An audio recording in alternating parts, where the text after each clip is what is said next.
శ్రీ మహాగణాధిపతయే నమః. ఈరోజు మనం 2023 సంవత్సరం మార్చి నెల రాశి ఫలాల్లో భాగంగా వృశ్చిక రాశి వారికి ఈ మాసం ఎలా ఉంటుంది అనేటువంటి అంశం గురించి తెలుసుకుందాం. ఇది తెలుసుకోవడానికి ముందుగా వృశ్చిక రాశి అంటే విశాఖ నక్షత్రం 4వ పాదం, అనురాధ నక్షత్రం 1, 2, 3, 4 పాదాలు, జ్యేష్ఠ నక్షత్రం 1, 2, 3, 4 పాదాల వరకు ఉన్నటువంటి దాన్ని మనం వృశ్చిక రాశి కింద పరిగణిస్తాం. ఈ మాసం ప్రధాన గ్రహాలను గనక కాస్త పరిశీలిస్తే షష్ఠ స్థానంలో రాహువు మంచి శుభ ఫలితాలు ఇస్తున్నాడు. ఈ మాసంలో కూడా మీకు శత్రుశేషం, రణశేషం ఏమీ లేకుండా పోతాయి. వీలైనంత వరకు రుణాలు తీర్చుకోగలుగుతారు. శత్రువులు, మీకు ఎదురు వచ్చేటువంటి శత్రువులు, మీకు రహస్యంగా ఉండేటువంటి శత్రువులు కూడా అధోగతి పాలు కావటం అనేటువంటిది జరుగుతుంది. ఇక పంచమ స్థానంలో గురుడు సంచరిస్తున్నాడు. మీనరాశిలో స్వక్షేత్రంలో సంచరించడం జరుగుతోంది. ఈ గురుగ్రహ సంచారం వల్ల సంతానపరమైనటువంటి అంశాల్లో తప్పకుండా మంచి శుభవార్తలు వినడం అనేటువంటిది జరుగుతుంది. సంతాన పురోభివృద్ధిని చూసి చాలా సంతోషపడతారు. అంతేకాకుండా ఎవరికైతే వృశ్చిక రాశి వారికి మగ సంతానం ఉంటుందో వారికి ఈ మాసం అత్యంత అనుకూలంగా ఉందని చెప్పవచ్చు. ఈ మగ సంతానం ఉన్నటువంటి వాళ్ళకి ఈ మాసం మరిన్ని శుభ ఫలితాలను పొందడం అనేటువంటిది కూడా జరుగుతుంది. ఇక్కడ 16వ తారీఖు వరకు శుక్రుడు మీనరాశిలో ఉచ్చస్థితిలో సంచరిస్తూ గురుగ్రహంతో కలిసి ఉంటున్నాడు. ఈ శుక్రగ్రహ సంచార రీత్యా స్త్రీ సంతానం విషయంలో వృశ్చిక రాశి వారు ఒక విజయాన్ని నమోదు చేసుకుంటారు. అయినప్పటికీ కూడా కొన్ని విషయాల్లో, ముఖ్యంగా ఆడపిల్లలు ఉన్నటువంటి వృశ్చిక రాశి వారు ఈ మాసంలో 16వ తారీఖు వరకు కొంచెం జాగ్రత్తగా ఉండాలి. వారి యొక్క భవిష్యత్తు విషయంలో కానీ, వారు తీసుకునేటువంటి నిర్ణయాల విషయంలో కానీ, వారు వెళుతున్నటువంటి ధోరణిలో కానీ కాస్త మీ గమనింపు ఉంచి తీరవలసినటువంటి పరిస్థితులు గోచరిస్తున్నాయి. 16వ తారీఖు తర్వాత నుంచి పురుష సంతానం ఉన్నా, స్త్రీ సంతానం ఉన్నా మంచి పురోభివృద్ధి అనేటువంటి తప్పనిసరిగా ఉంటుంది. కనుక ఈ ఒక్క విషయాన్ని వృశ్చిక రాశి వారు కాస్త గమనించుకోవాల్సిన పరిస్థితి ఉంది. ఇకపోతే అర్ధాష్టమ శని సంచారం అనేటువంటిది వృశ్చిక రాశి వారికి మొదలైంది. ఈ అర్ధాష్టమ శని సంచారం వల్ల అనుకోని ఆటంకాలు, చేసేటువంటి పనుల్లో అనుకోని మార్పులు, ఒకటనుకుని ఒక పని మొదలుపెట్టి ఇంకొక రకంగా పూర్తి చేయటం, ఇటువంటివన్నీ కూడా జరిగే పరిస్థితులు గోచరిస్తున్నాయి. ఆరోగ్యపరంగా కానీ, ఆర్థిక పరంగా కానీ, మీకు కానీ మీ జీవిత భాగస్వామికి కానీ కొన్ని ఇబ్బందులు కలిగేటువంటి సూచనలు గోచరిస్తున్నాయి. అటువంటి ఇబ్బందులు కనుక వచ్చేటట్లయితే ఈ మాసంలో శనికి సంబంధించిన శాంతి పరిహార క్రియల్ని వృశ్చిక రాశి వారు పాటించాలి. ముఖ్యంగా ఈ వృశ్చిక రాశిలో ఉన్నటువంటి 3 నక్షత్రాలలో, అంటే విశాఖ, అనురాధ, జ్యేష్ఠ, ఈ 3 నక్షత్రాల్లో కూడా అనురాధ నక్షత్ర జాతకులు తప్పనిసరిగా శనికి సంబంధించిన శాంతి పరిహార క్రియలు జరిపించుకోవాలి. జరిపించుకోకపోయేటట్లయితే ఈ మాసంలో 16వ తారీఖు తర్వాత నుంచి మాతృవంశంలో కానీ, తల్లిగారికి కానీ, తల్లి వంటి వారికి కానీ కించిత్ అనారోగ్య సూచనలు గోచరిస్తున్నాయి. గృహ సౌఖ్యం తగ్గుతుంది. ఆరోగ్యపరమైనటువంటి చిక్కులు పెరుగుతాయి. ఈఎన్టీ సమస్యలు, చెవి, ముక్కు, గొంతు సమస్యలు వచ్చే అవకాశం ఉంది. శ్వాస సంబంధమైన సమస్యలతో ఇబ్బంది పడే అవకాశం ఉంది. స్కిన్ ఎలర్జీస్ వచ్చే అవకాశం ఉంది. ఇటువంటివన్నీ కూడా ఈ మాసం వృశ్చిక రాశి వారికి, అందున ముఖ్యంగా అనురాధ నక్షత్రం వాళ్ళకి వచ్చే పరిస్థితులు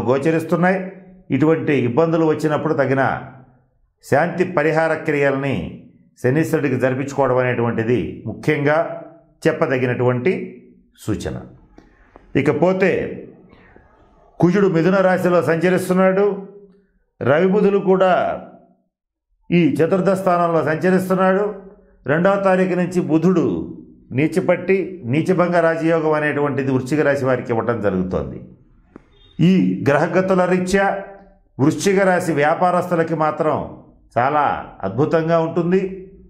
అయితే వచ్చినటువంటి లాభాలని తిరిగి పెట్టుబడి రూపంలో చూసుకోవాల్సిన పరిస్థితులు కూడా గోచరిస్తున్నాయి. ఇక బడా బడా బిజినెస్ మ్యాగ్నెట్స్ దగ్గర నుంచి, కాంట్రాక్టర్స్ నుంచి, బిల్డర్స్ నుంచి వీళ్ళకి కూడా వాళ్ళకి వచ్చినటువంటి లాభాలని తిరిగి పెట్టుబడి రూపంలో చూసుకోవాల్సిన పరిస్థితి వస్తుంది. అంటే ఒక కాంట్రాక్టర్ కానీ, ఒక బిల్డర్ కానీ ఒక ప్రాజెక్ట్ని చేపట్టి దాన్ని పూర్తి చేసిన తర్వాత వచ్చినటువంటి లాభాన్ని వచ్చి రాకముందు ఇంకో కొత్త ప్రాజెక్టులో ఇన్వెస్ట్ చేయవలసినటువంటి పరిస్థితులు వస్తున్నాయి. ఇటువంటి స్థితి బుధగ్రహ సంచారం వల్ల జరుగుతోంది. ఈ మాసం వృశ్చిక రాశిలో ఉన్నటువంటి వారందరూ కూడా ముఖ్యమైనటువంటి పనులు పూర్తి కావటం అనేటువంటిది కొంచెం లేట్ అవుతూ ఉంటుంది. ప్రతి పనిలోనూ ఆటంకాలు వస్తుంటాయి. ఇట్లా ముఖ్యమైన పనులు పూర్తి కావాలనుకుంటే ఈ మాసం తప్పనిసరిగా పెసలు, గోధుమలు, బెల్లం ఇవి దానం చేయండి. శివాలయంలో దానం చేయండి. అలాగే ఆదివారం కానీ బుధవారం కానీ ఈ మూడింటిని దానం చేసి ముఖ్యమైన పనిని గనక ప్రారంభించేటట్లయితే మరిన్ని శుభ ఫలితాలను పొందుతారు. ఇలా శివాలయానికి వెళ్ళి దానం చేసే పరిస్థితి లేనటువంటి వృశ్చిక రాశి వారు ఆవుకు ఈ పెసలని కానీ, గోధుమల్ని కానీ, బెల్లాన్ని కానీ తినిపించేటట్లయితే ముఖ్యమైన పనులన్నీ కూడా పూర్తవుతాయి. ఆటంకాలు రాకుండా సునాయాసంగా పూర్తవడం అనేటువంటిది జరుగుతుంది. ఇది ఈ మాసం వీరికి చెప్పదగినటువంటి ముఖ్యమైన పరిహారం. వ్యాపార భాగస్వామ్యం విషయంలో కించిత్ జాగ్రత్తగా ఉండాలి. అభిప్రాయ భేదాలు వచ్చే అవకాశం ఉంది. ఇక ఈ మాసం వీరు పూజించవలసినటువంటి దైవం అనురాధ నక్షత్రం వాళ్ళు ఆంజనేయ స్వామిని పూజించాలి. జ్యేష్ఠ నక్షత్రం వాళ్ళు శివుణ్ణి ఆరాధించాలి. విశాఖ నక్షత్రం వాళ్ళు సుబ్రహ్మణ్యేశ్వర స్వామిని పూజించాలి. ఈ మాసం అదృష్టాన్ని ఇచ్చేటువంటి రంగు ఎరుపు రంగు, వ్యతిరేక ఫలితాలను ఇచ్చేటువంటి రంగు ఆకుపచ్చ. అదృష్టాన్ని ఇచ్చేటువంటి సంఖ్య 9.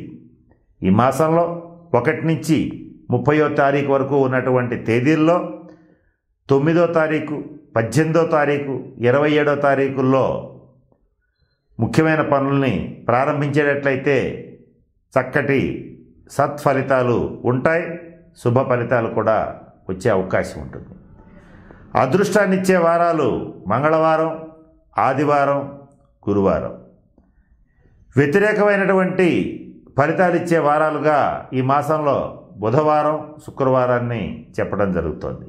అంటే ఏవైనా ముఖ్యమైన పనులు ఉంటే లేదా ఎవరినైనా సరే సమాజంలో ప్రముఖులైనటువంటి వ్యక్తులని కలిసే పరిస్థితులు కనుక ఉండేటట్లయితే మంగళవారం, ఆదివారం, గురువారంతో పాటుగా 9వ తేదీ, 18వ తేదీ, అలాగే 27వ తేదీ ఈ కాంబినేషన్లో కనుక పని మొదలుపెట్టేటట్లయితే మరిన్ని శుభ ఫలితాలని పొందగలుగుతారు. అదృష్టాన్ని ఇచ్చేటువంటి లోహం వెండి. అంటే వెండి ఉంగరాన్ని ధరించండి. ఒకవేళ అలా ధరించడం ఇష్టం లేకపోతే 4 పలకల వెండి లాకెట్ని మీరు మెడలో ధరించవచ్చు. లేదా మీ దగ్గర ఎప్పుడూ ఉండేలాగా మీ జేబులో ఉంచుకోవడం అనేటువంటిది చేసినా కూడా చక్కటి శుభ ఫలితాలు వస్తాయి. ఈ పరిహారం చేసేటట్లయితే వృశ్చిక రాశి వారికి మాసంతో పని లేదు, సంవత్సరంతో పని లేదు. ఆర్థికమైనటువంటి అంశాల్లో అద్భుతమైన శుభ ఫలితాలను పొందగలుగుతారు. చక్కటి మనశ్శాంతిని పొందగలుగుతారు. చంద్రుడి యొక్క మంచి అనుగ్రహం కలుగుతుంది. తద్వారా కుటుంబంలో మీ మాట పైచేయిగా మారుతుంది. బంధుమిత్రులు, కుటుంబ సభ్యులు, పిల్లలు, జీవిత భాగస్వామి, వ్యాపార భాగస్వాములు, మీకు సంబంధించిన వాళ్ళందరూ కూడా మీ మాటని గౌరవించే పరిస్థితులు తప్పకుండా ఏర్పడతాయి. కనుక అత్యంత రహస్యమైనటువంటి ఈ పరిహారాన్ని వృశ్చిక రాశి వారు వాడుకుని చక్కటి శుభ ఫలితాలని పొందండి. ఈ మాసంలో వంగ పువ్వు రంగు అంటే లెవెండర్ కలర్ వస్త్రాలని ధరించండి, లేదా తెల్లటి వస్త్రాలను ధరించండి.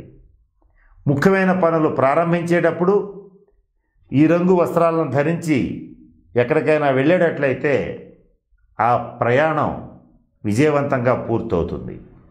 ఈ మాసం మొత్తం కూడా పడమర దిశగా మీరు చేసేటువంటి ప్రయాణం మీకు అదృష్టాన్ని ఇస్తుంది, సక్సెస్ అవుతుంది, విజయవంతమైనటువంటి ఫలితాలను ఇస్తుంది, ఆర్థిక పురోభివృద్ధిని ఇస్తుంది. కనుక ఈ మాసం నేను చెప్పినటువంటి పరిహారాలని వృశ్చిక రాశి వారు తప్పనిసరిగా పాటించండి. మంచి శుభ ఫలితాలని పొంది తీరతారని చెప్పడంలో ఏమాత్రం సందేహం లేదు. ఇక ఈ మాసం మరిన్ని శుభ ఫలితాల కోసం శనివారం నాడు ఆంజనేయ స్వామిని పూజించండి, తమలపాకులతో అర్చించండి. ఇక్కడ అర్ధాష్టమ శని సంచారం అనేటువంటిది వృశ్చిక రాశి వారికి ఉంటుంది కనుక చేసేటువంటి వృత్తిలో అభివృద్ధి కావాలనుకున్నటువంటి వారు ప్రతి శనివారం నాడు ఆంజనేయ స్వామి వారి గుడిలో అర్చన చేయించటం, ఆంజనేయ స్వామి వారికి కనీసం ప్రదక్షిణలు చేయటం చేసినా తప్పనిసరిగా శుభఫలితాలని పొందుతారు. ఇక ఈ మాసంలో మీకు కుటుంబపరమైన, వ్యాపారపరమైనటువంటి బరువు బాధ్యతలు బాగా పెరుగుతాయి. ఇక సినిమా రంగంలో, టీవీ రంగంలో, అలాగే కళాకారుల్లో, రచయితలు, సింగర్స్, యాక్టర్స్, టెక్నీషియన్స్ వీళ్ళందరికీ కూడా ఈ మాసం మంచి శుభ ఫలితాలు ఉంటాయి. అయితే కష్టే ఫలి అనేటువంటి సూత్రాన్ని మనస్ఫూర్తిగా త్రికరణ శుద్ధిగా నమ్మండి. అర్ధాష్టమ శని సంచారం వల్ల మీరు కొద్దిగా కష్టపడతారేమో కానీ ఫలితం మాత్రం చాలా అద్భుతంగా ఉంటుంది.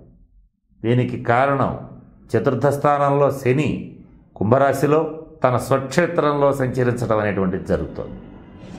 ఇకపోతే ఈ మాసం మీరు ప్రతి పనిలోనూ ధైర్యంగా ముందంజ వేస్తారు, ధైర్య సాహసాలు ప్రదర్శిస్తారు, ఏ పనికి కూడా వెనుకాడరు. ఏం చెయ్యాలనుకున్నా కూడా మొహమాటం లేకుండా చెప్పి మరీ చేసి ఆ పనిలో విజయాన్ని నమోదు చేసుకోవడం అనేటువంటిది జరుగుతుంది. మీ అభివృద్ధిని, మీ విజయాలని చూసి ఓర్వలేనటువంటి వారు రహస్య శత్రువులుగా మారుతారు. రహస్య శత్రువుల నుంచి, వాడి బాధ నుంచి తప్పించుకోవడానికి హనుమాన్ చాలీసాని పారాయణ చేయండి. శత్రువు ఎదురుగా వస్తే దెబ్బతీయటం కష్టమవుతుంది కనుక వాళ్ళు మిమ్మల్ని ఎటువంటి పరిస్థితుల్లోనూ దెబ్బతీయలేరు. కనుక వెన్నుపోటు పొడిచే అవకాశం ఉంటుంది. ఈ వెన్నుపోటు పొడిచేటువంటి రహస్య శత్రువుల బారి నుంచి తప్పించుకోవడానికి హనుమాన్ చాలీసాని పారాయణ చేసేటట్లయితే ఆ ఇబ్బందులు తప్పనిసరిగా తొలగిపోతాయి. విద్యార్థుల విషయానికి వచ్చేటట్లయితే 1కి 2 సార్లు గట్టిగా చదవండి, మేధో దక్షిణామూర్తి స్తోత్రాన్ని పఠించండి. చదివినటువంటి అంశాలు సకాలంలో గుర్తుకు రావడం కష్టమవుతుంది. ఎంత బాగా చదివినా పరీక్ష సమయంలో కొంచెం గుర్తుకు రావడం ఇబ్బంది కలుగుతుంది. అటువంటి ఇబ్బందులు లేకుండా మేధో దక్షిణామూర్తి స్తోత్రాన్ని చదివేటట్లయితే చక్కటి మార్కుల్ని, ర్యాంకుల్ని సాధించగలుగుతారు. ఇక స్వతంత్ర వృత్తులు చేసేటువంటి డాక్టర్స్, లాయర్స్, ఇంజనీర్స్, టీచర్స్ ఇటువంటి వాళ్ళందరికీ కూడా సాధారణ ఉద్యోగస్తుల దగ్గర నుంచి ప్రభుత్వ రంగ ఉద్యోగస్తుల వరకు మీ అందరికీ కూడా ఆర్థికపరమైనటువంటి అంశాల్లో చాలా బాగుంది. వృత్తిపరంగా మీ కష్టానికి తగినటువంటి ప్రతిఫలం తప్పకుండా లభిస్తుంది. ఇక నేను చెప్పినటువంటి పరిహారాలని పాటించి వృశ్చిక రాశి వారు అష్టైశ్వర్యాలతో భోగభాగ్యాలతో ఉండాలని మనస్ఫూర్తిగా కోరుకుంటూ ఆ పరమేశ్వరుని ప్రార్థిస్తున్నాను. స్వస్తి. ఈ వీడియో కానీ మీకు నచ్చినట్లయితే లైక్, కామెంట్, షేర్ చేయండి. మరిన్ని అప్డేట్స్ కోసం సబ్స్క్రైబ్ చేయండి.